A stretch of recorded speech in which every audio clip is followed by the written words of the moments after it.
¿Qué tal? Arrancamos otra jornada legislativa. Hoy estamos a miércoles 18 de enero.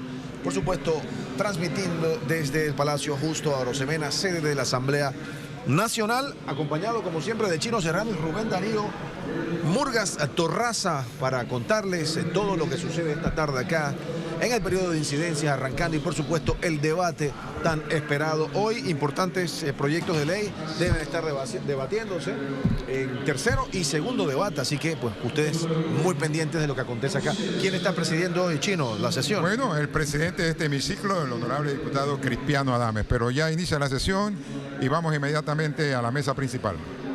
Del 2023, anuncio que va a cerrarse, queda cerrada. Aprueba el Pleno el acta de la sesión ordinaria del día martes 17 de enero del 2023. Ha sido aprobada, presidente. Siguiente punto del orden del día. Queda adoptado. Siguiente punto del orden del día. Punto número 2, lectura de correspondencia. ¿Existe correspondencia? Sí hay correspondencia, presidente. De lectura de la correspondencia, por favor. Asamblea Nacional, licenciado Kivian Panay, secretario general, Asamblea Nacional. Señor secretario, me dirijo a usted muy respetuosamente con el propósito de remitirle el certificado de incapacidad número 0015, fechado 12 de enero de 2023, que me extendió mi doctor del 12 al 20 de enero de 2023 por quebrantos de salud. A pesar de estar incapacitada, he estado asistiendo a la oficina por momentos. Presento mis excusas por no asistir a las sesiones del Pleno.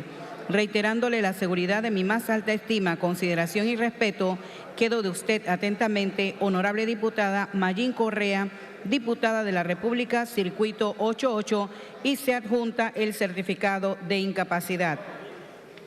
La Comisión de Trabajo, Salud y Desarrollo Social, que preside el honorable diputado Víctor Castillo en su comisión, tiene reunión a las 9 de la mañana, este jueves 19 de enero de 2023, en el Salón Azul, para el estudio y análisis al proyecto de ley 266, por el cual se establecen normas para la protección y prevención de los efectos nocivos por exposición prolongada a la radiación solar.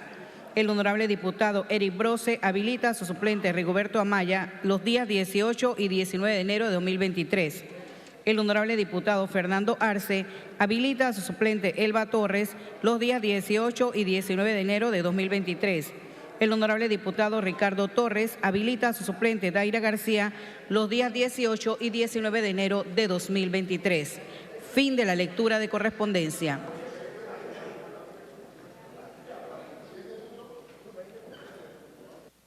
Siguiente punto del orden del día, secretario. Punto número 3, periodo de incidencias. ¿Está prorrateado el número de personas y el tiempo? 2 minutos, señor presidente.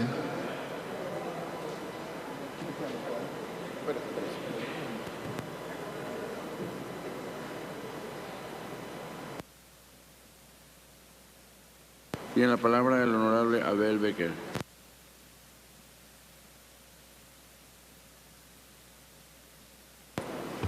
Buenas tardes, honorable presidente. Buenas tardes a todos, honorable colega. Honorable colega, yo quiero hacer un llamado al gobierno nacional. Yo creo que la persona, los jubilados, pensionados, especialmente los jubilados, son las personas de tercera edad, tienen prioridad. ¿Hasta cuándo va a atender la queja de los jubilados pensionados? En este Parlamento pasamos en tercer debate el proyecto de ley 727, aún así un derecho adquirido de la población a nivel nacional no ha sido reconocido, lo que se reclama el interés de 3% de ocupación, un recurso por 39 años. De todos los gobiernos que ha llegado en este gobierno que estamos también no ha podido resolver. Lamentablemente, con dolor del alma, le digo esto porque no es posible que los jubilados pensionados estén en la calle y nadie le presta atención. ¿Cuánto engaño más va a hacer? Lo cita y nunca tiene la respuesta a todos los jubilados pensionados. Muchas gracias, señor presidente.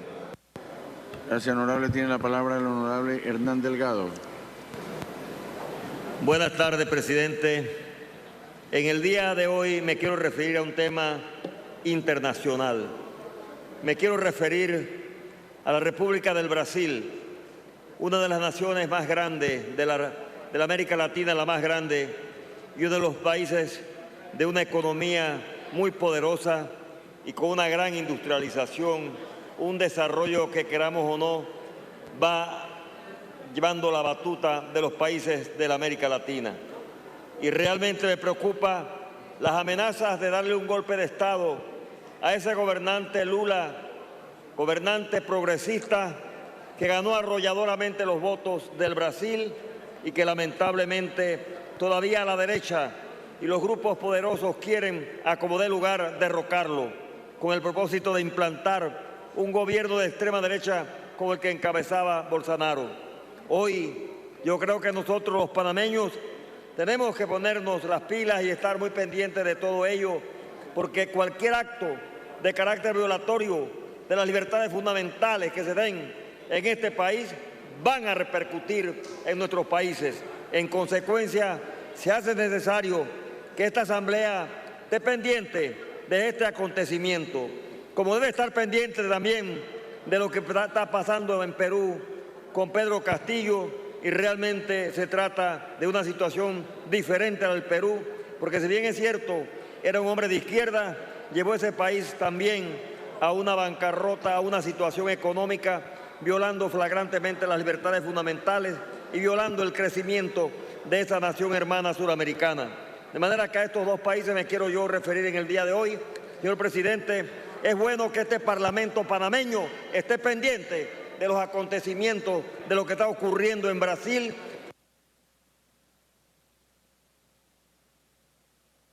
Tiene la palabra la diputada Berta Moreno Flores. Buenas tardes, señor presidente, señores diputados, señores presentes. Agradeciendo a Dios la oportunidad de estar aquí hoy, aprovecho la oportunidad para referirnos al uso de los ríos y playas de nuestro Panamá. Estamos en una época de verano, época en que todos los panameños disfrutamos de estos lugares. Sin embargo, a nivel nacional, estamos viviendo situaciones como lo es la basura que se deja a orilla de los ríos, a orilla de las playas. Ya es tiempo de que nosotros, los que utilizamos estos ríos y estas playas, hagamos conciencia de que no solamente es por estética, es por salud, es para proteger la fauna y la flora, es para proteger nuestro ambiente, a nuestros turistas. Debemos aprender a disfrutar de estos lugares y ser respetuosos de la naturaleza.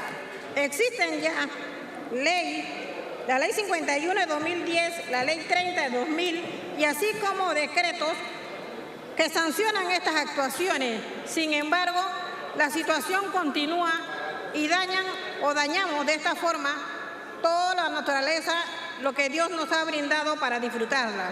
Así que yo me dirijo al pueblo panameño y a todos aquellos que utilizan nuestros ríos y playas para que podamos hacer un poquito de conciencia y mantener estos lugares limpios por la misma naturaleza, por el mismo medio ambiente. Gracias, señor presidente.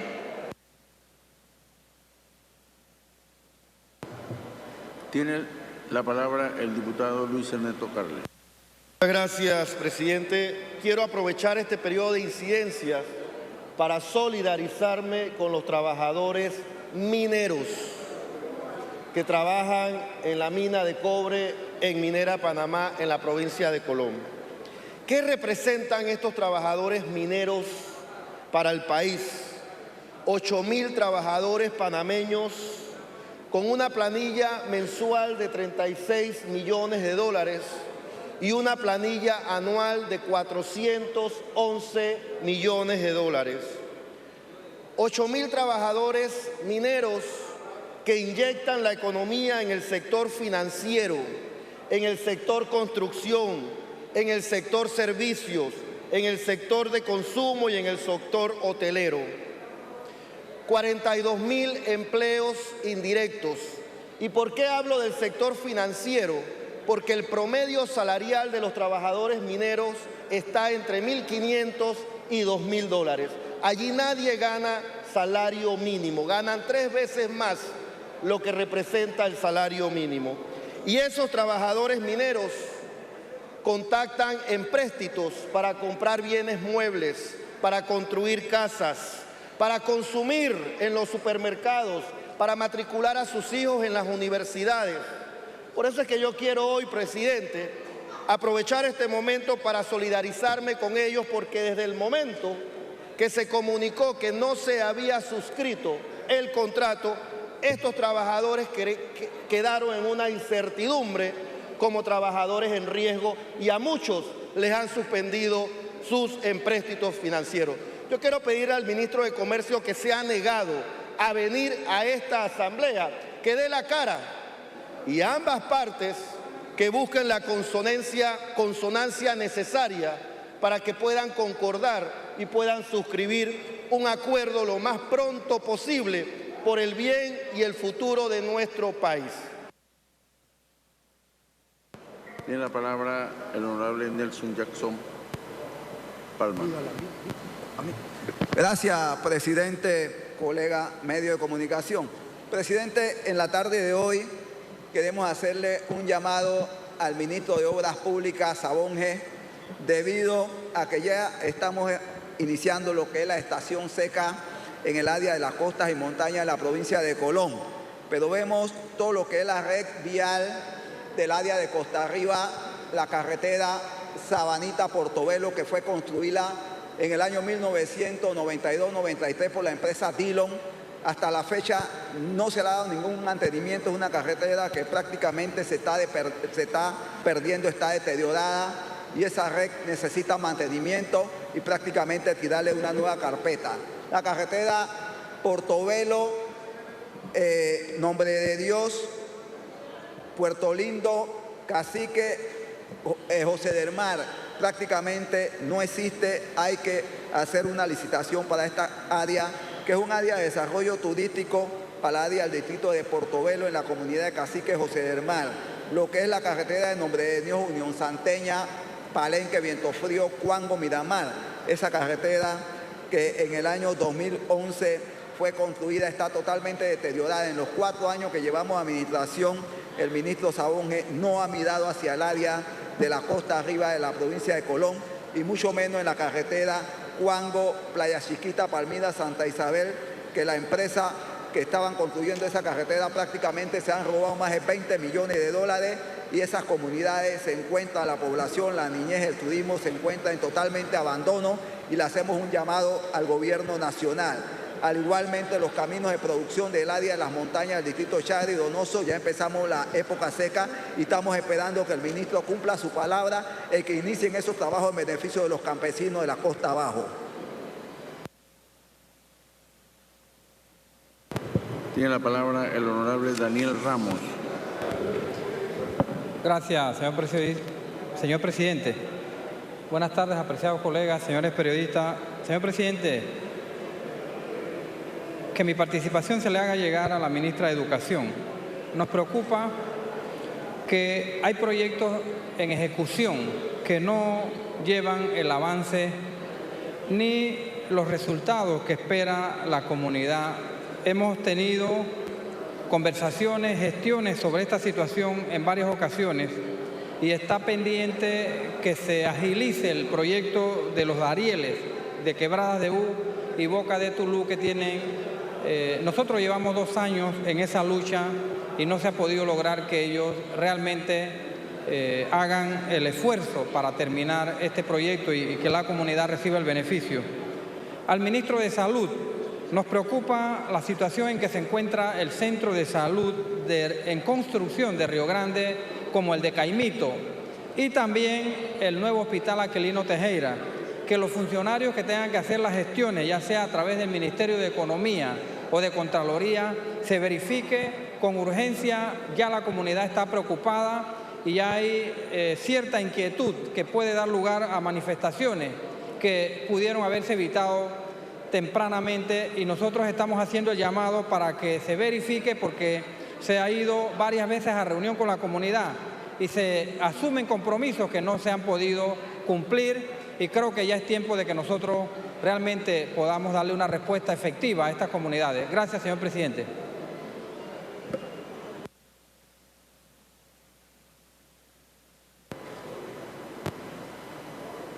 Tiene la palabra el honorable diputado Eugenio Bernal.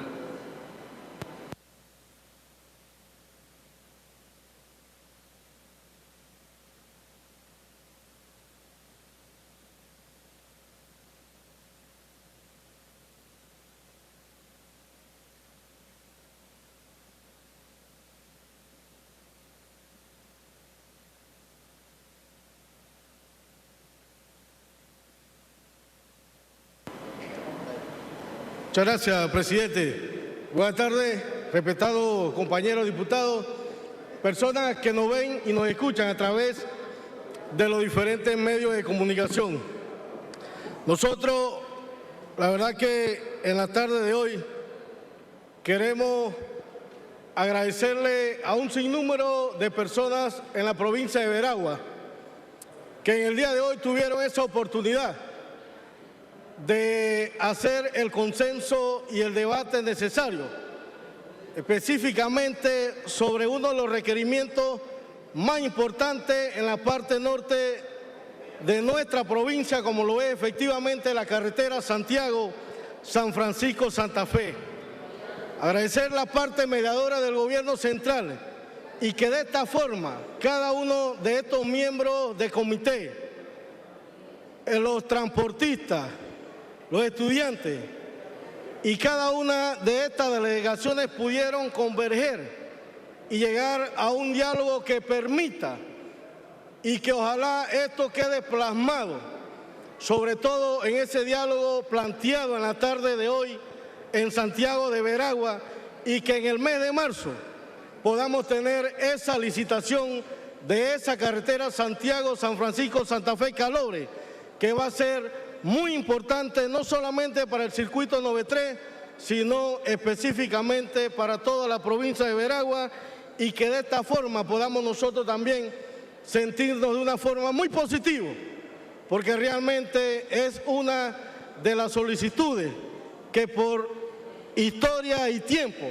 se ha tenido que tener, sobre todo dentro de esta área. Así que, presidente, compañeros diputados, nosotros en el día de hoy somos anuentes a que este diálogo pueda seguirse permitiendo, pero que de esta forma se pueda cumplir lo planteado dentro de estas conversaciones en el día de hoy en la ciudad de Santiago. Muchas gracias, presidente.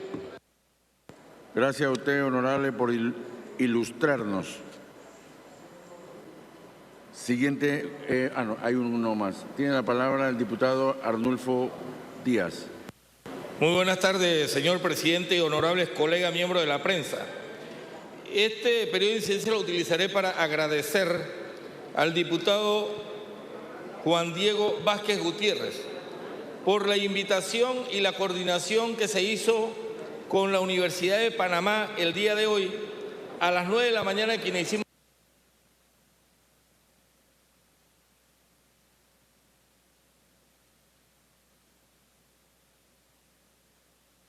audio para el honorable diputado. Aló.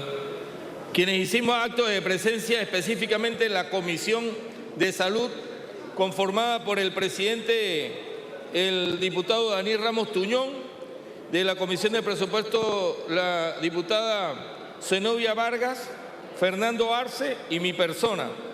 Esto es muy importante, ya que el Centro de Investigación e Información de Medicamentos y Tóxicos, CIMED, lleva una gran responsabilidad encima y funcionan los siguientes departamentos: Centro Regional de Convenio y Estocolmo para Centroamérica y la República Dominicana, Programa Interinstitucional de Ofidismo y Escorpionismo, Centro Regional de Convenio de Brasilia para Centroamérica y México, Información y Asesoramiento y Formación, fundada en 1988, y Salud, Trabajo y Ambiente en América Central, Saltra.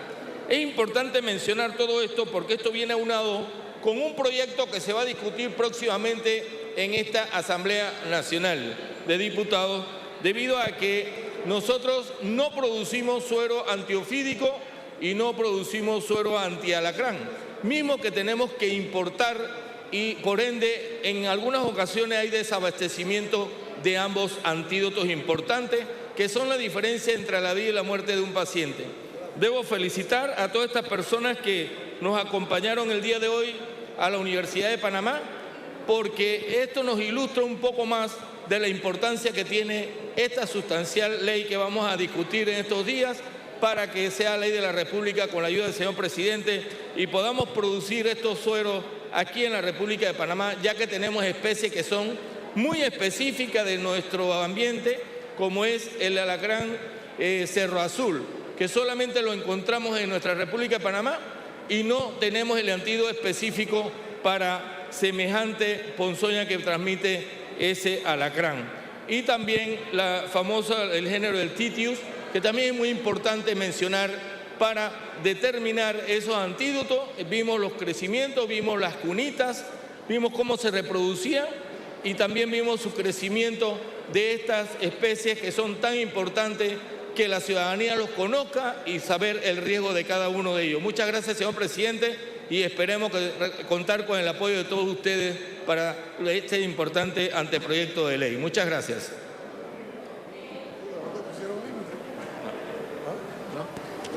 Siguiente punto del orden del día, secretario.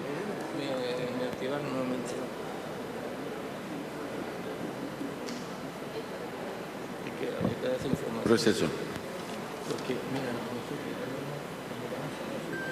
Ya ha decretado un breve receso.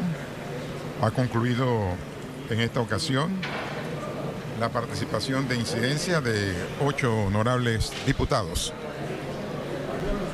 Mantenga la sintonía a través del canal parlamentario de televisión, todas las frecuencias de Nacional FM y a través de nuestras redes sociales. Bueno, no sabemos si en algún momento va a haber una alteración del orden del día para darle paso a algún proyecto de ley que será discutido. Vamos a ver. Al parecer se va a retomar. La cuestión de orden, el honorable Luis Ernesto Carles. En la tarde de hoy, aprovechando lo que establece y mi facultad legislativa y lo que establece la Constitución en el artículo 108 del reglamento interno, yo quiero presentar un proyecto de ley y por parte de usted como presidente siempre he visto el interés de poder acoger a los jubilados y pensionados en este país, lo que demuestra su buen grado de humanidad, y no solo de usted, sino de muchos colegas que estamos en esta asamblea. Yo quisiera entender que las leyes especiales donde a los jubilados se les da algunos beneficios y que esos beneficios significan muchas veces ahorros, son beneficios que deben de ser revisados. Son beneficios que se establecieron desde 1987, pero que esos beneficios, ante el alto costo de la vida y el no aumento de las jubilaciones, para una persona que alcanza la jubilación o para una mujer que alcanza la jubilación, cada vez es efímero lo que pueda comprar o lo que pueda invertir o lo que pueda subsistir con esa jubilación. Yo por eso en el día de hoy quiero presentar este proyecto de ley que revisa prácticamente todos los beneficios que reciben los jubilados y pensionados de este país y aumentamos el porcentaje de beneficios. Por ejemplo, en los medicamentos, ellos tienen un descuento de un 25%, pero desde 1987 esto no se revisa y los incrementos de los medicamentos cada vez más por las nubes. Y nuestros jubilados, ciudadanos que han trabajado, que han sudado, que han dado sus habilidades, sus competencias en diversos trabajos y ocupaciones y que después de un tiempo y de cotizar ante la Caja del Seguro Social y de pagar impuestos, tienen el derecho a recibir estos beneficios. Por eso es que este proyecto de ley que estoy presentando aumenta el descuento del 25% en los medicamentos y lo aumenta a un 35% de descuento. Nosotros tenemos a diario una gran cantidad de casos en nuestros barrios, en nuestras comunidades, en nuestras ciudades, en las estadísticas que se nos plantean, cómo las enfermedades van atacando a las personas que tengan a lo mejor una edad media o una edad avanzada y cómo tienen que utilizar medicamentos prácticamente diarios y medicamentos precisamente que ante la escasez de medicamentos no lo proporciona la Caja del Seguro Social. Entonces aquí hay un beneficio directo. No estoy hablando de congelar precios de medicamentos, sino que estoy hablando de la solidaridad que esas empresas farmacéuticas deben de tener por ley con nuestros pensionados y con nuestros jubilados, de otorgarles un mayor descuento. Ya no tienen que ir los martes y los jueves para tener más descuento, sino aumentar de 25% a 35% el descuento en los medicamentos. Luego también el descuento en las comidas. ¿Por qué también no ajustarlo? Si nosotros salimos en familia y llevamos a un abuelo o a una abuela o a la mamá o al papá y en ese restaurante son 10, 12, 4, 5 comensales, ¿por qué a ese abuelo, a esa mamá, a ese papá, a ese pensionado, a ese jubilado, no ajustarle a su favor un porcentaje de descuento aún mayor que sea a un 30% en todas las comidas? Y de igual manera, cuando queremos ver los servicios en salud, esos servicios en salud, ¿por qué nosotros no podemos también aspirar a que puedan tener un 30% en los honorarios por consulta de medicina general y especialidades médicas y quirúrgicas, o un 25% en servicios odontológicos, o un 25% por los servicios de optometría, o un 25% en los servicios de oftalmología, o un 25% en los servicios psiquiátricos y psicológicos, o de geriatría, o de intervención quirúrgica, o de oncología, urología? Yo creo que es una revisión consona, y los jubilados y los pensionados que me estén escuchando y el presidente de la Comisión de Salud o de Trabajo, cuando prohíbe este proyecto, porque estos son los proyectos que hay que prohijar, porque allá afuera todos los días ellos nos están pidiendo que discutamos un proyecto de ley que le incremente a ellos la jubilación o la pensión mínimo en un 3%. Entonces esos son los proyectos que hay que discutir de la gente que está en la calle, de la gente que está allá afuera. Y hoy yo quiero presentar este proyecto y pedirle al presidente de la Comisión de Salud y Trabajo que lo prohíbe. Y cuando vaya a primer debate, poder invitar a todas las asociaciones de jubilados y pensionados y revisar todos estos descuentos que hace años no se revisan, y que el alza de la canasta básica sigue en aumento, el alza de los medicamentos sigue en aumento, el alza de los servicios médicos sigue en aumento. ¿Cómo negarle nosotros, diputados, a estos abuelos, a estos papás, a estas mamás, a estos trabajadores pensionados, jubilados, que han sudado su vida, que han completado las cuotas y que no le podamos revisar a favor de ellos los beneficios de descuentos que ellos reciben en diversos servicios. Y algo más, presidente. Cuando una persona cumple los 75 años o los 80 años, ¿por qué seguirle descontando? Creo que un colega presentó ese proyecto de ley, yo lo quiero reforzar. ¿Por qué seguirle descontando a una persona que tiene 75 u 80 años y que su estado de vida o su tiempo de vida cada vez va a ser más corto? Seguirle descontando el 6.75% del monto bruto mensual de sus pensiones y de sus jubilaciones. Esta parte solo sería aplicable para aquellos mayores de 75 años de edad que no se les siga descontando. Están jubilados, están pensionados y todavía se les sigue descontando el 6.75%. Yo lo que creo, y anteriormente lo decía en incidencias, nosotros lo que tenemos que promover es más empleo. Entre más personas trabajan, entre más empresas invierten en este país, más fortalecemos el IBM.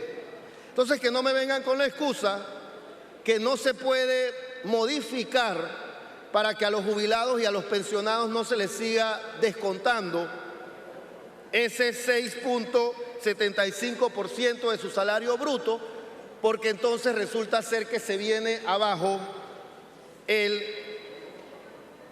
IBM. Yo lo que creo que el IBM se fortalece es trayendo más inversión extranjera y nacional, fortaleciendo los empleos, manteniendo los empleos.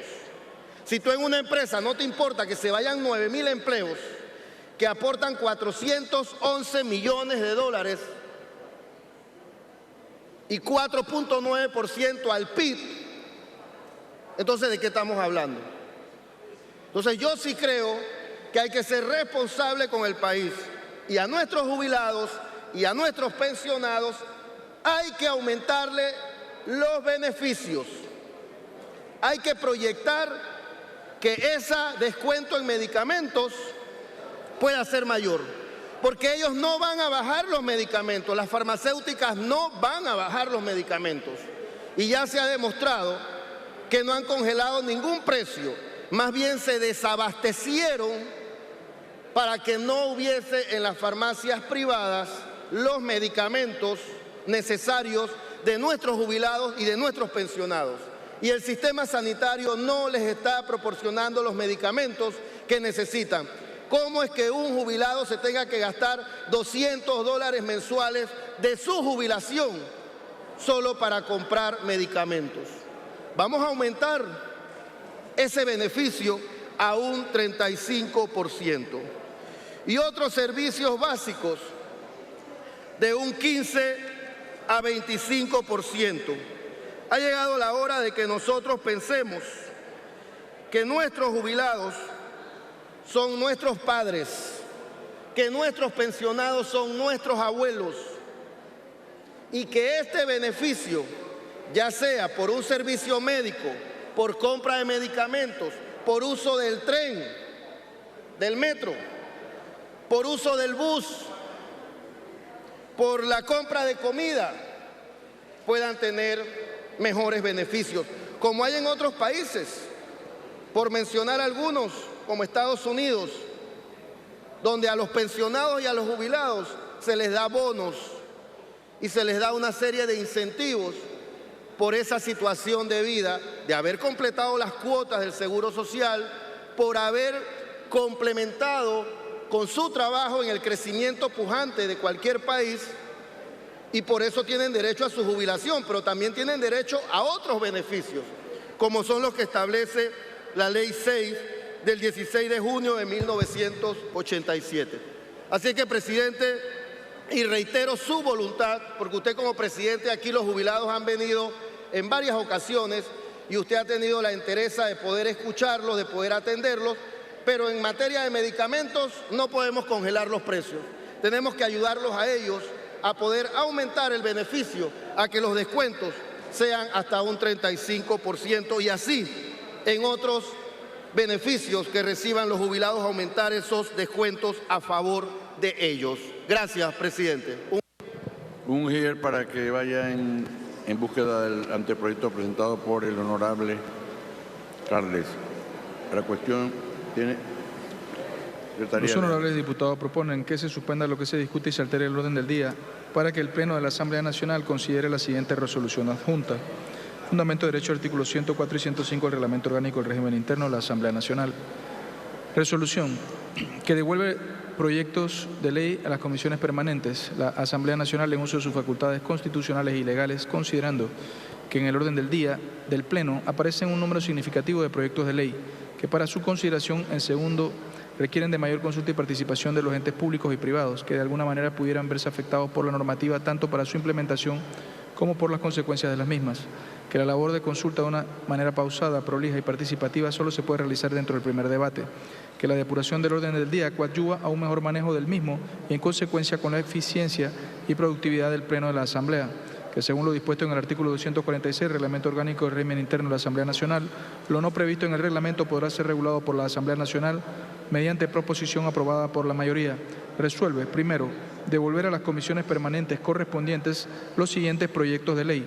Proyecto de ley 759, proyecto de ley 213, proyecto de ley 802. Segundo, instruir a Secretaría General para que proceda a devolver los proyectos de ley indicados a las respectivas comisiones permanentes y a efectuar las anotaciones o registros que correspondan. Tercero, establecer que esta resolución comenzará a regir desde su aprobación. Comuníquese y cúmplase dado en el Palacio Justo Arosemena, Ciudad de Panamá, a los 17 días del mes de enero del 2023. Cristiano Adames Navarro, presidente. Kivian Panay, secretario general. Fin de la lectura de la propuesta, presidente. ¿Aprueba el Pleno la alteración del orden del día? Ha sido aprobada, presidente. ¿Aprueba el Pleno la resolución leída? Ha sido aprobada, presidente. Siguiente punto del orden del día. Punto número 4. Segundo debate del proyecto de ley 92, objetado suspendido. Siguiente punto del orden del día. Punto número 5. Segundo debate del proyecto de ley 206, objetado suspendido. Siguiente punto del orden del día. Punto número 6. Segundo debate del proyecto de ley 747, objetado, que modifica la ley 73 de 2019, que establece el acceso público a la desfibrilación. ¿Hay propuesta en mesa?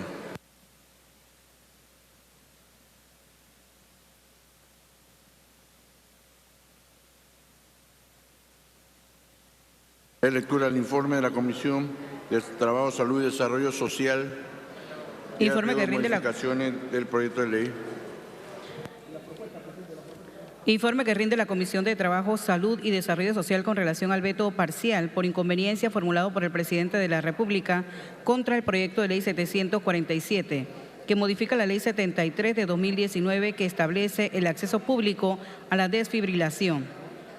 El proyecto de ley 747, que modifica la ley 73 de 2019, tiene entre sus principales objetivos los siguientes: fortalecer y actualizar el marco legal vigente que regula el acceso público a la desfibrilación, permitir el uso de equipos de reanimación cardíaca en lugares más accesibles para una atención rápida, reducir a la mitad el número de muertes y lesiones causadas por accidentes de tráfico en el mundo, obligar a los organizadores de eventos masivos de índole deportivo, cultural, académico, religioso o político a contratar o gestionar la presencia de ambulancias que cuenten con personal idóneo y con los instrumentos y equipos necesarios para atender emergencias médicas.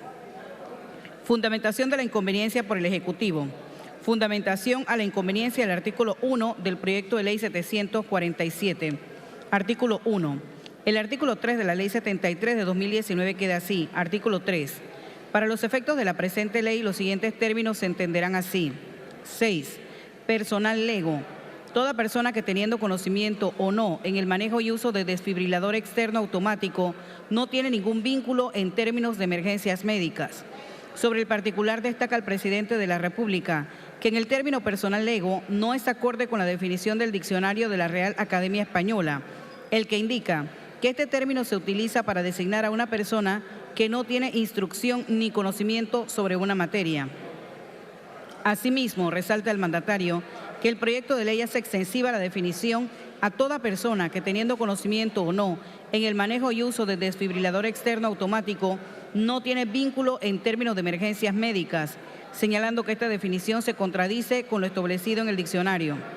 A su vez, hace referencia al artículo 10 del Código Civil, relativo a las normas de interpretación de la ley, que establece que las palabras de la ley se entenderán en su sentido natural y obvio según el uso general de las mismas palabras, pero cuando el legislador las haya definido expresamente para ciertas materias, se le dará en estos casos su significado legal. En este sentido, el señor presidente indica que la definición que se propone es contradictoria, ya que no se logra mejorar la definición del término, toda vez que el objetivo de la ley es ampliar el acceso público a la desfibrilación, y en la definición se está priorizando el vínculo de la persona con temas de emergencias médicas. Criterios de la comisión. A la luz de las fundamentaciones sobre la inconveniencia del artículo 1 del proyecto de ley 747, señalada por parte del presidente de la República, la comisión coincide con el enfoque planteado, en cuanto a que la redacción da lugar a la interpretación de una contradicción sobre quién puede ser considerado personal lego en una situación de emergencia, así como también considera acertada la observación sobre la limitación de la definición a la vinculación al personal de emergencias médicas cuando el concepto es mucho más amplio. Es importante tomar en consideración que, si bien no hay un consenso internacional sobre el alcance del término personal lego, en materia de salud esta terminología es utilizada por la Organización Mundial de la Salud, OMS, y la Organización Panamericana de la Salud, OPS, y las directrices que emanan del Comité Internacional de Enlace sobre Reanimación, refiriéndose al personal lego como aquellas que tienen, como aquellos socorristas que no tienen formación a nivel profesional, pero que cuentan con una capacitación de reanimación cardiopulmonar, desfibrilador externo automático y primeros auxilios. Asimismo, esta comisión resalta que Panamá cuenta con la Ley 57 de 2016, que establece protección legal para las personas que auxilian y atienden emergencias, mejor conocida como la Ley del Buen Samaritano, la que, si bien no hace referencia al término personal lego, sí regula la situación de aquellas personas que, con o sin formación en primeros auxilios, brindan asistencia, auxilio o socorro en una situación de emergencia o de urgencia. Es por ello que esta comisión considera que el numeral 7 del artículo 1 del proyecto de ley 747 debe ser modificado en los siguientes términos. Artículo 3. Para efectos de la presente ley, los siguientes términos se entenderán así. 7. Personal lego. Toda persona que, sin ser personal de salud, tiene un curso de primeros auxilios que incluye reanimación cardiopulmonar y desfibrilador externo automático. Fundamentación a la inconveniencia del artículo 2 del proyecto de ley 747. Sobre el artículo 2 del proyecto de ley, que modifica el artículo 4 de la ley 73 de 2019, adicionándole un numeral 7 en lo relativo a las aeronaves, trenes o embarcaciones, a la que le señala una capacidad igual o superior a 100 personas, señala el presidente de la República que este artículo no toma en consideración lo establecido en el artículo 3 de la ley 73 de 2019, que define el término de transporte masivo como aquellos vehículos de transportes aéreos, marítimos y acuáticos con una capacidad mínima de 80 personas, creando una incongruencia entre la propuesta y la regulación vigente, por lo cual recomienda se subsane el mismo. Tomando en consideración la justificación expresada por el órgano ejecutivo sobre la inconveniencia de lo establecido en el numeral 7 del artículo 2, la comisión considera oportuno tomar en consideración la observación y realizar la modificación correspondiente en concordancia con la definición del concepto transporte masivo, establecido en la Ley 73 de 2019, y propone que el numeral 7 del artículo 2 quede así. Artículo 2. El artículo 4 de la Ley 73 de 2019 queda así. Artículo 4. Para efectos de la presente ley se consideran lugares de grandes concentraciones o de circulación de personas y están obligados a contar con desfibriladores los siguientes: las aeronaves, trenes o embarcaciones con capacidad igual o superior a 80 pasajeros contarán con un mínimo de un desfibrilador externo automático. La comisión coincide en las argumentaciones expuestas por el Ejecutivo en cuanto a la inconveniencia del artículo 1 y 2 del proyecto de ley, por lo que propone su modificación. Por las consideraciones expuestas, la Comisión de Trabajo, Salud y Desarrollo Social resuelve recomendar al Pleno de la Asamblea Nacional seguir los trámites de segundo y tercer debate correspondiente a fin de acoger la objeción parcial por inconveniencia presentada por el presidente de la República y, por ende, recomendar la modificación de los artículos 1 y 2 del proyecto de ley 747. Por la Comisión de Trabajo, Salud y Desarrollo Social, honorable diputado Daniel Ramos Tuñón, presidente. Fin de la lectura del informe de la Comisión de Trabajo, Salud y Desarrollo Social. Muchísimas gracias. Declaro abierto el segundo debate del proyecto de ley 747, que modifica la ley 73 del 2019, que establece el acceso público a la desfibrilación. ¿Tenemos propuesta en mesa? Sí, hay propuesta, Presidenta. Por favor, dele lectura. La honorable diputada Emily García Miró propone que se modifique el numeral 6 del artículo 1 del proyecto de ley 747 así. Artículo 1. El artículo 3 de la ley 73 de 2019 queda así. Artículo 3. Para los efectos de la presente ley, los siguientes términos se entenderán así. 6. Personal lego. Toda persona que sin ser personal de salud tiene un curso de primeros auxilios que incluye reanimación cardiopulmonar y desfibrilador externo automático DEA. El resto queda igual. La honorable diputada Emily García Miró y otros proponen que se modifique el numeral 7 del artículo 2 del proyecto de ley 747 así. Artículo 2. El artículo 4 de la ley 73 de 2019 queda así. Artículo 4. Para efectos de la presente ley se consideran lugares de grandes concentraciones o de circulación de personas y están obligados a contar con desfibriladores los siguientes: las aeronaves, trenes o embarcaciones con capacidad igual o superior a 80 pasajeros contarán con mínimo de un desfibrilador externo automático. El resto queda igual. Fin de la lectura de propuestas de modificación. Muchísimas gracias. Continuamos en el debate del proyecto de ley 747 que modifica la ley 73 del 2019 que establece el acceso público a la desfibrilación. Ofrezco la palabra. Agotada la lista de oradores, anuncio que va a cerrarse el segundo debate. Queda cerrado. Vamos a la votación digital. El proyecto de ley 747 busca pues fortalecer y actualizar el marco legal vigente que regula el acceso público a la desfibrilación, permitir el uso de equipos de reanimación cardíaca en lugares más accesibles para una atención rápida. También está buscando reducir la mitad el número de muertes y lesiones causadas por accidentes de tráfico en el mundo y obligar pues a los organizadores de eventos masivos de índole deportivo, cultural, académico, religioso, político, a contratar o gestionar la presencia de ambulancia que cuenten con personal idóneo y con los instrumentos y equipos necesarios para atender emergencias médicas. ¿Qué les parece, compañero? Aquí en la Asamblea, a pocos metros donde nosotros estamos sentados, hay un desfibrilador. ¿Qué? Un desfibrilador para pasarte un corrientazo cuando te da un choque, un colapso o un paro cardíaco, exacto, un choque eléctrico para reanimar a las personas. Esto salva muchísimas vidas en todas partes del mundo. Acá están tratando pues de popularizarlo, de volverlo accesible a todas las personas en lugares públicos, eventos, trenes, estaciones del tren, etcétera, ¿no? Oye, y hasta la camilla también. Y estos son desfibriladores externos, porque también hay internos que lo lleva la persona permanentemente. Acá estamos hablando externos. Y estos externos pueden hacer que un taxi te lo pueda, un taxi que esté circulando pueda producir. No, cualquier persona que esté en el lugar, ponte que sea en el metro, por ejemplo, en la estación del metro, alguna persona pues sufre un colapso de este tipo, pues alguien que esté alrededor tiene la capacidad de hacerlo, porque no creo que tú mismo en ese caso puedas atenderte a ti mismo, ¿no?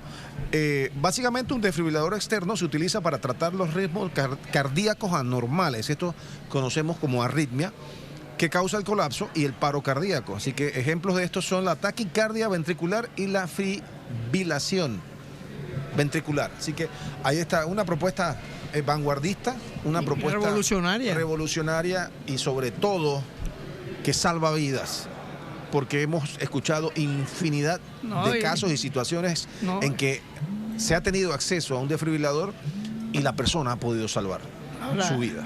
Iván, y lo importante es que no sea un negocio la salud. Que hay gente que se quedó atrás, abuelas que se dedicaron a criar nietos, pero nunca invirtieron en el seguro social. Entonces, el Estado tiene que proveer a esas abuelas. ¿Estás refiriéndote a la propuesta del diputado Carles? Carles. Ya, claro. Esas son cosas que hay que empatar. Exacto. Sí, estamos hablando de temas de salud. En este momento se somete a votación en segundo debate, como hemos mencionado ya, este proyecto de ley. No, déjame decirte que yo veo 747, que modifica la ley 73 del 2019, que establece el acceso público a la desfibrilación. Bueno, me comenta el doctor Salcedo de la Asamblea Nacional que los desfibriladores que tenemos no requieren de preparación especial o capacitación, o sea que tienen sus instrucciones ahí para usarlas automáticamente. Sí, eso es como quien le da jumper a un carro cuando te queda sin, un jumper al corazón. Sin batería. Acá Oye, ¿qué ejemplo es ese? Acá jumpeas el corazón, a ver si lo reanima. Resultado, señor secretario. Y seguimos adelante, ¿no? 37 votos a favor, 0 votos en contra, 0 abstenciones. Han sido aprobados los artículos de modificación. Quedan adoptados los artículos del proyecto 747. Se efectuó la votación en segundo debate del proyecto 747. Pasa a ser considerado en tercer debate en la próxima sesión. Siguiente punto, señor secretario. Punto número 7. Tercer debate al proyecto de ley 910, que modifica artículos de la ley 184 de 2020 de violencia política. Hay propuesta en mesa, señora presidenta. Por favor, dele lectura a la propuesta que tenemos en mesa. Los honorables diputados proponen que se omita la lectura en tercer debate de la parte dispositiva del proyecto de ley 910. Fundamento de derecho, artículo 127 del Reglamento Orgánico del Régimen Interno de la Asamblea Nacional. Los honorables diputados proponen que se conceda cortesía de sala a los siguientes funcionarios para que participen del tercer debate del proyecto de ley 910. Por el Foro Nacional de Mujeres de Partidos Políticos, Elia de Tulipano, Melissa Arosemena, Marisol Salcedo, Judith González, María Amparo Gracia, Hermelinda Miranda, Odili Alberola, Ministerio Público, Aida Castro, Rosa Peña. Fundamento de derecho, artículo 131 del Reglamento Orgánico del Régimen Interno de la Asamblea Nacional. ¿Aprueba el Pleno la omisión de lectura leída?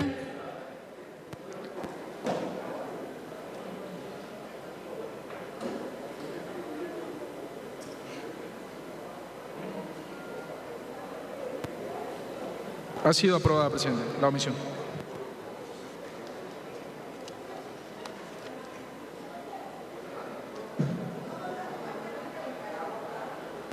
¿Aprueba el Pleno la cortesía de sala leída?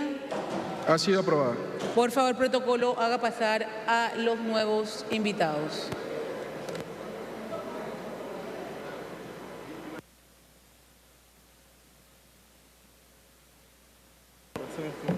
Por favor, señor secretario, dele lectura al informe de corrección y revisión de estilo.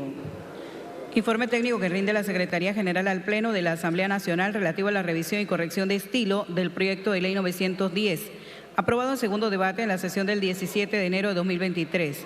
Panamá, 18 de enero de 2023. Honorable diputado Crispiano Adames Navarro, presidente, Asamblea Nacional. Señor presidente, con fundamento en el artículo 163 del Reglamento Orgánico del Régimen Interno, se procede a la revisión y corrección de estilo del proyecto de ley 910, que modifica artículos de la ley 184 de 2020 de violencia política, aprobada por el Pleno en la fecha arriba mencionada.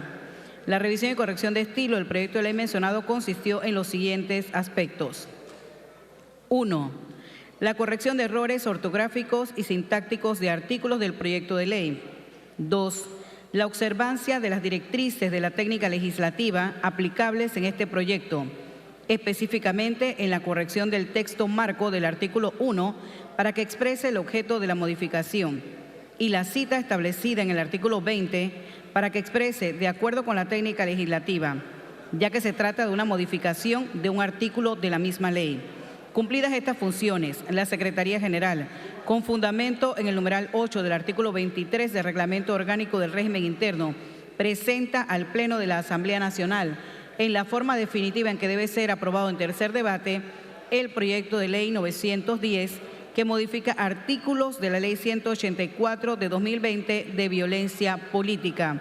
Firma Kivianté Panay G., Secretario General. Fin de la lectura del informe técnico.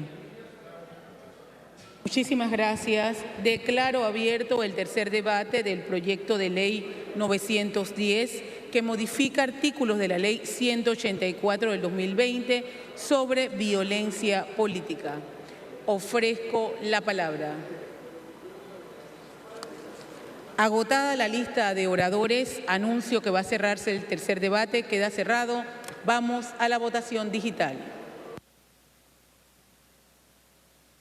Aprobación de este proyecto en tercer debate que trata sobre la violencia política y modifica pues algunos artículos de esta ley. Proyecto que ha sido presentado por la honorable diputada Kaira Harding, segunda vicepresidenta de este órgano del Estado. Y el proyecto en sí habla sobre las acciones, conductas u omisiones que constituyen alguna forma de violencia política contra la mujer. De acuerdo con la presente ley, se consideran delitos, contravenciones y faltas lo siguiente: amenazar o incitar a la violencia contra las defensoras de los derechos humanos por razón de su género y de las organizaciones que defienden los derechos políticos, como también criminalizar la labor de las defensoras de los derechos humanos y de las organizaciones que defienden los derechos políticos de las mujeres para paralizar o deslegitimizar las causas que defienden.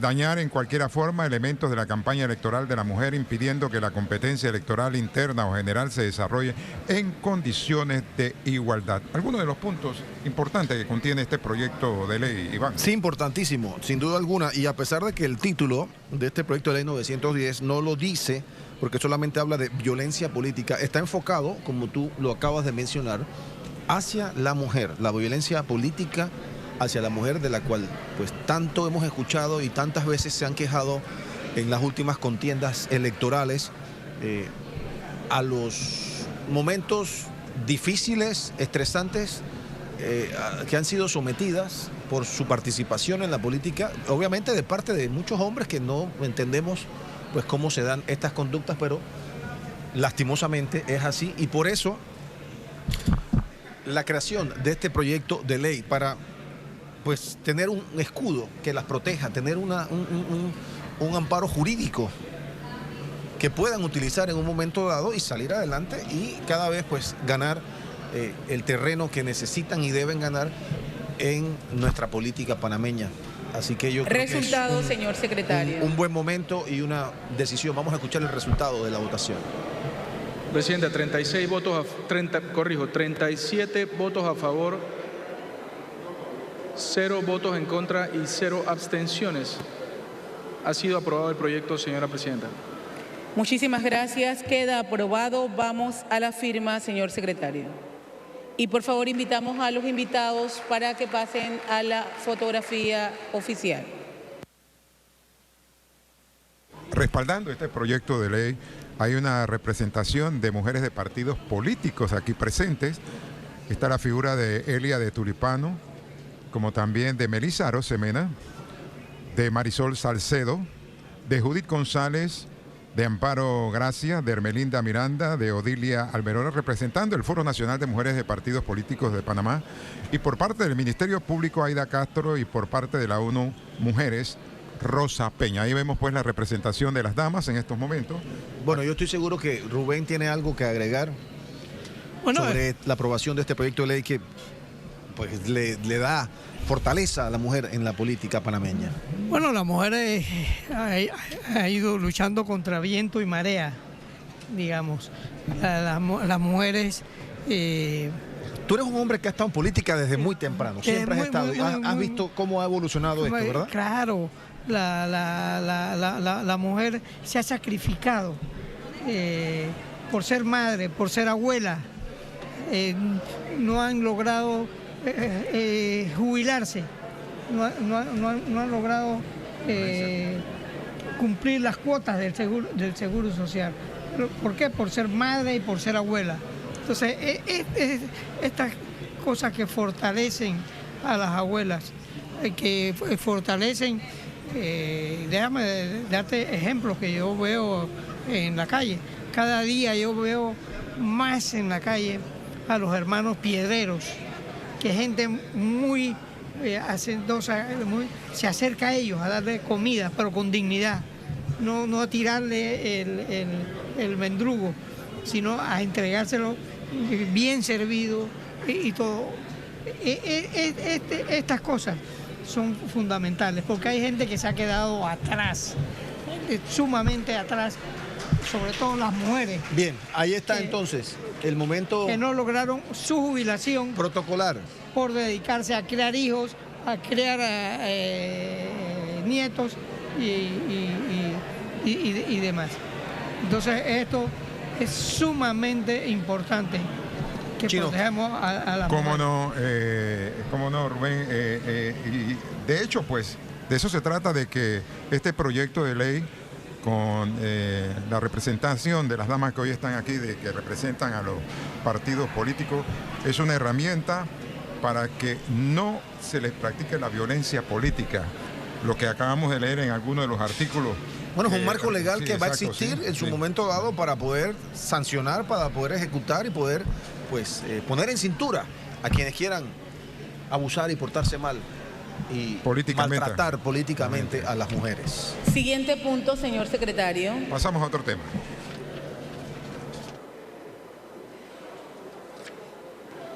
Punto número 8. Segundo debate del proyecto de ley 719. Para cuestión de orden, tiene la palabra el honorable diputado Gabriel Silva. Gracias, presidenta. Buenas tardes, colegas diputados, miembros de la prensa, ciudadanos que nos sintonizan por los diferentes medios de comunicación. Haciendo uso de la facultad que me confiere la Constitución y el reglamento interno de la Asamblea Nacional, presento en la tarde de hoy, ante este Pleno, el anteproyecto de ley que elimina medidas discriminatorias para la donación de sangre en el territorio nacional. Anteproyecto de ley que tiene la siguiente exposición de motivos. Una de las características que nos hace humanos es la de ayudar.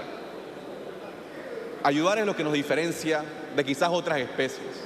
Ayudar es algo que todos crecimos reconociendo que es algo bueno. Y hay diferentes formas de ayudar. Hay personas que ayudan con voluntariado los fines de semana. Hay personas que ayudan donando parte de sus salarios o sus fortunas. Hay personas que dedican su vida trabajando en organizaciones no gubernamentales o en el gobierno para ayudar. Y una de las formas más importantes, más impactantes, más esenciales de ayudar a alguien es por medio de la donación de sangre. Donar sangre toma alrededor de 35 minutos. Y con una donación de sangre de 35 minutos se pueden salvar de 3 hasta 4 vidas. Es decir, con la donación de una sola persona se pueden salvar la vida de 3 diputados, de 3 ministros, de 3 ciudadanos.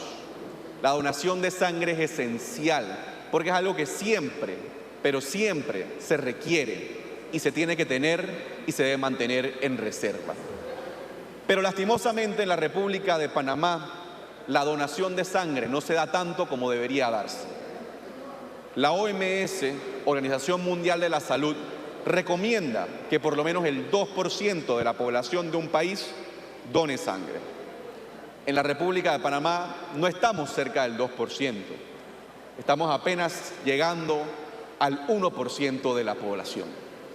Y esta falta de donantes de sangre la vemos todos en nuestros circuitos, en nuestras barriadas, con nuestras familias, con nuestros amigos. Cuando a alguien desafortunadamente le pasa algo y no sabe dónde asistir para poder conseguir esa sangre que necesita.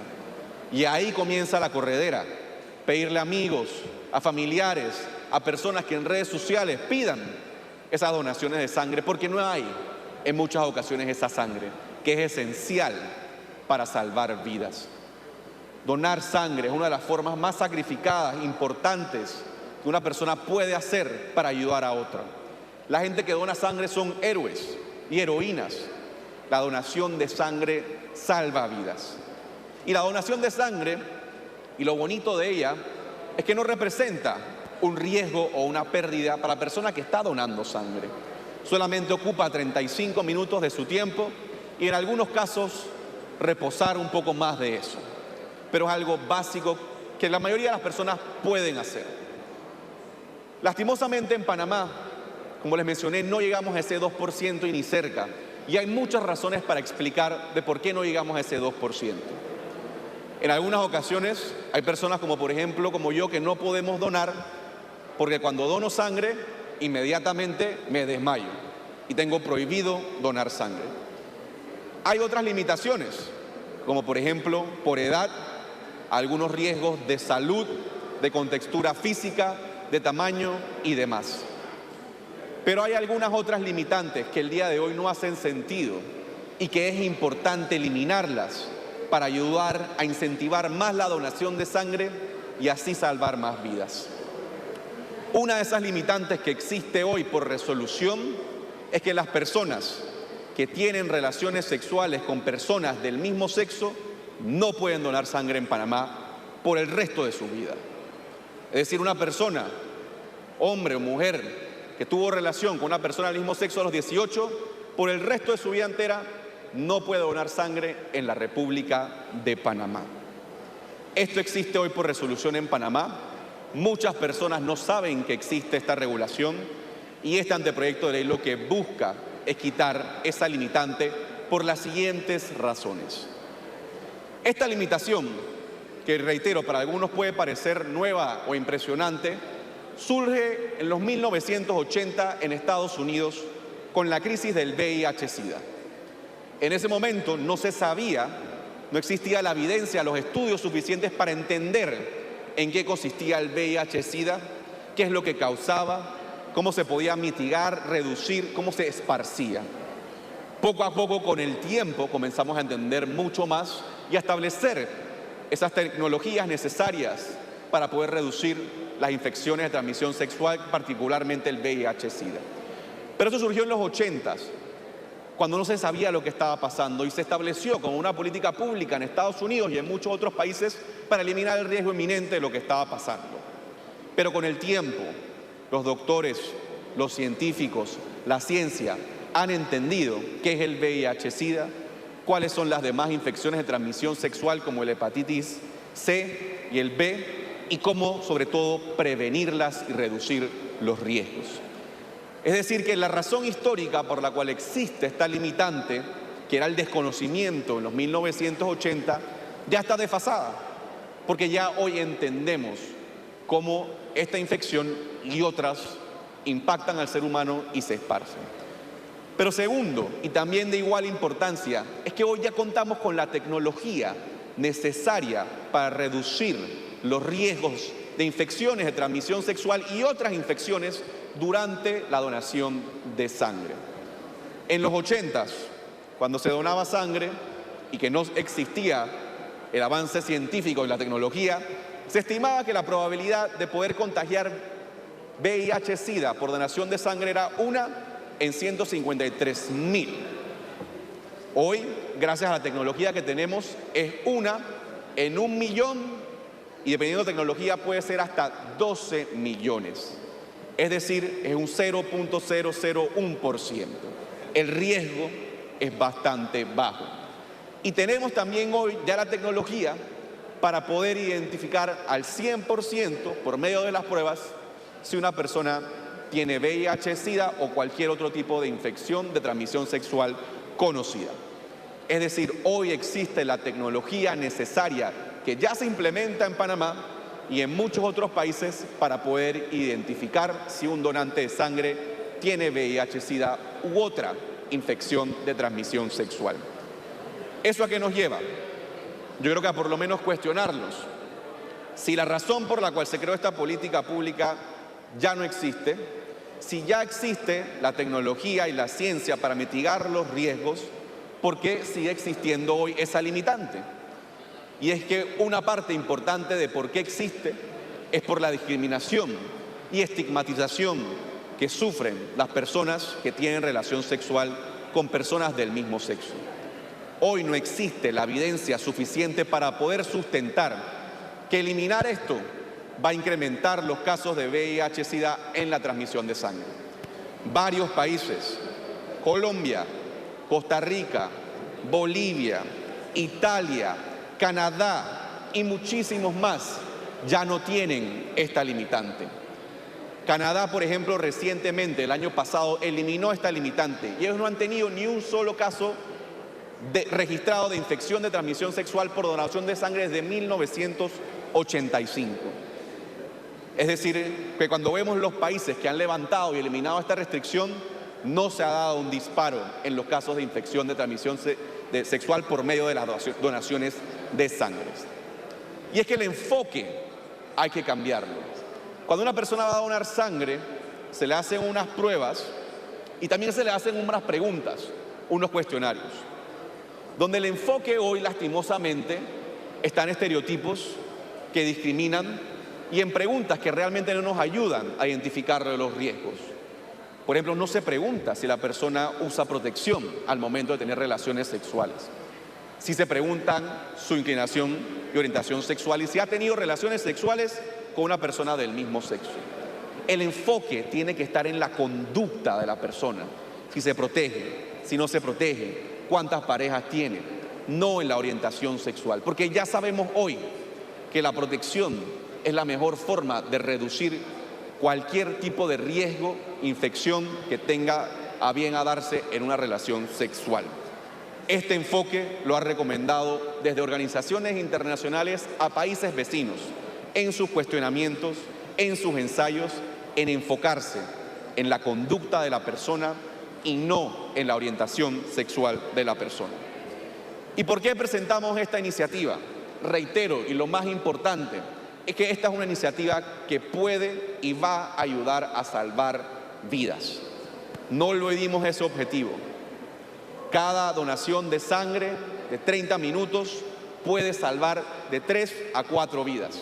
Y yo me pregunto, cuando una persona está en emergencia, cuando una persona está en esa cama y necesita sangre, ¿se va a poner a preguntar la orientación sexual de una persona o simplemente va a querer sangre saludable que le funcione y que lo haga vivir? ¿Va a preguntar su orientación? ¿Va a preguntar de dónde viene? ¿Va a preguntar la edad? ¿Va a preguntar el género? Eso no es lo importante. Porque si comenzamos a medir esas cosas, pudiésemos entonces establecer más limitantes. En Panamá, lastimosamente, en las comarcas es donde más personas tienen el virus de VIH. En Panamá, los jóvenes entre 20 y 35 años son los que más tienen VIH-Sida. Los hombres, por lejos, son los que más tienen VIH-Sida versus las mujeres. ¿Dónde ponemos entonces esa línea? Esa línea de qué se permite y qué no se permite. No es necesario poner esa línea circulando grupos o haciendo estereotipos. Esa línea ya lo ponen las pruebas, lo pone la ciencia y lo pone un enfoque dirigido al comportamiento de la persona, no a la orientación sexual de la persona. Hoy, por ejemplo, no se le pregunta a un donante de sangre cuántas parejas tiene o si ha usado protección. ¿Cómo eso es posible? Pero sí se le hace otras preguntas sobre su orientación sexual. Por eso presenta este anteproyecto de ley que quizás para algunos pueda ser un tema controversial, pero como mencioné, yo creo que más que un tema controversial, es un tema necesario, se necesita sangre, existe la ciencia, la tecnología, y vayamos a la discusión, porque seguramente en la discusión van a salir muchos argumentos de otras cosas que hay que eliminar, otras limitantes que ya hoy vemos que son absurdas, y el proyecto se puede robustecer e incluir otras limitantes que hay que eliminar para así incentivar la donación de sangre y salvar vidas.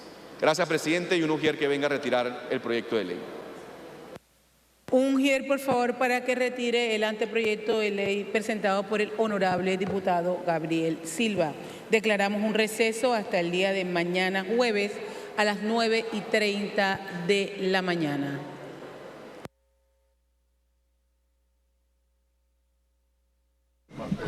primera vicepresidenta de este órgano del Estado, Kaira Harding-Ball. Le damos un resumen de lo que ha acontecido esta tarde aquí, amables televidentes. Se ha aprobado en segundo debate el proyecto de ley que establece el acceso público a la defibrilación. Y tercer debate, el proyecto 910, que modifica artículos de la ley 184 del 2020 sobre la violencia política. En materia de proyectos aprobados, lo que se ha dado en esta tarde. Bueno, incidencias también, como siempre, la participación de los diputados exponiendo algún tipo de situación o problemas o denuncias que quieren hacer en representación de su electorado y en general de todo el público. También se presentaron anteproyectos de ley, uno por el diputado Luis Ernesto Carles, que revisa todos los beneficios que reciben los jubilados y pensionados y aumenta el porcentaje de beneficios. Yo sé que Rubén quiere agregar algo sobre este importante anteproyecto de ley que te llamó mucho la atención. Me llama mucho la atención porque ha habido mucha gente trabajadora, mujeres sobre todo, que hay que protegerlas, porque se quedaron sin jubilación, porque se dedicaron a criar hijos, a cuidar a sus nietos. Y este es uno de los aspectos que estaría incluido dentro de este anteproyecto de ley, porque acá obviamente sabemos que se cotiza a través de los descuentos que te hacen a lo largo de los años en tus diferentes trabajos que tengas, pero tú te estás refiriendo a personas que quizás no cotizaron en un momento dado. ¿Acá estarían incluidos también? Exactamente, este tipo de cosas busca estos mecanismos de hacerle justicia a la gente que se quedó criando nietos, criando hijos. Claro. Y se quedaron sin jubilación. Bueno, ese es uno de los anteproyectos de ley presentados. El otro lo acabamos de escuchar por parte del diputado Gabriel Silva, que elimina medidas discriminatorias a la hora de donar sangre. Una exposición, una presentación extensa acaba de hacer el diputado Silva del por qué presenta este anteproyecto de ley. Es básicamente lo que ha sucedido. ¿Ibas a agregar algo más? No, y él lo justificó muy bien, porque hubo cierto prejuicio que la gente no quería donar sangre porque se dice que eso lo podía contaminar o podían contaminar a otra persona. Entonces, esto ya se ha comprobado que donar sangre no ofrece mayores riesgos. Bueno, obviamente tienes que pasar por una serie de exámenes, requisitos previos.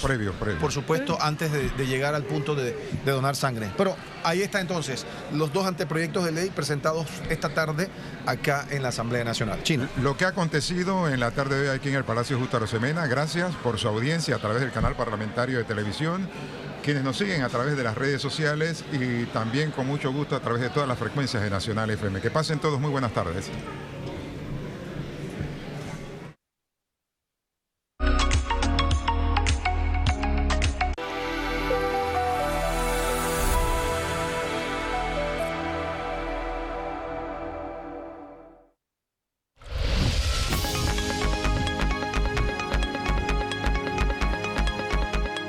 Prohijamientos, 2 primeros debates y un informe por objeción fueron los temas tratados en la Comisión de Trabajo, Salud y Desarrollo Social que preside el diputado Daniel Ramos. Conversamos con él para dar profundidad a estos temas y estas fueron sus declaraciones. Pudimos ver hoy el informe de veto que vino pues del Ejecutivo con relación a la carrera de protocolo. Vimos en primer debate el proyecto de ley que presentó la ministra, que va también en la dirección de atención al adulto, pero ya estableciendo políticas y estructurando o reestructurando la ley que ya existía, la parte institucional. Y finalmente pues también vimos entre los prohijamientos un proyecto importante como los otros que tiene que ver con la implementación o lograr que aquí en Panamá se pueda producir, se pueda investigar el tema de los sueros antiofídicos que deben ayudar a la población que enfrenta, sobre todo en las áreas de difícil acceso, a diario situaciones de mordeduras de serpiente o picaduras de alacranes y diversas situaciones. Mañana vamos a una gira para verificar eso. Finalmente, la Asamblea, la Comisión de Trabajo tomó la decisión de rechazar el proyecto de ley que iba en la dirección de reglamentar la carrera del politólogo dada la situación, el escándalo nacional y las declaraciones de algunos por confusión, como expresamos, y otros de mala fe, porque el que me conoce a mí sabe que yo no soy hombre de prestarme para esas cosas. Yo siempre respeto el derecho a todos, igual los comisionados. Esa propuesta no vino de la Asamblea Nacional, vino a través de participación ciudadana por parte de estudiantes precisamente de la Facultad de Derecho de la Universidad Nacional, que han sido defensores de los derechos, que es lo que yo puedo usar como base para poder ponderar pues la intención de ellos. Realmente era de reglamentar su carrera, pero en ese artículo se resumió todo el proyecto y la discusión, y preferimos eliminarlo o rechazarlo porque por alguna razón como que quisieron decir que, no sé si era yo el que quería callarle la boca a toda la gente o que la Asamblea tiene planes, no sé. Bueno, hay un dicho que dice que cada ladrón juzga por su condición. Nosotros tenemos la conciencia tranquila, Dios lo sabe, nunca pretendimos afectar a nadie, al contrario, vamos a estar siempre del lado del derecho de la ciudadanía. De ese lado a mí me van a encontrar. Desde la Asamblea Nacional para ANTV les informó Daniela Williams.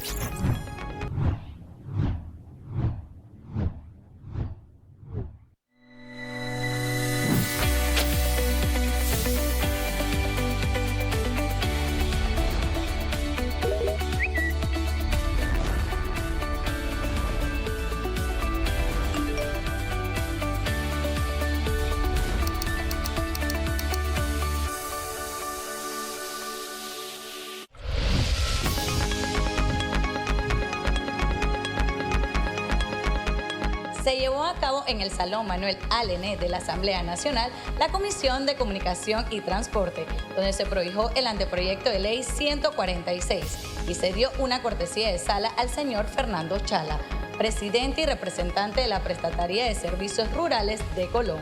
El presidente de la comisión, Abel Becker, nos amplió más a detalle. Creo que es importante, como haya prohijamiento, en primer debate, que después que nosotros vamos a discutir ampliamente si hay que modificar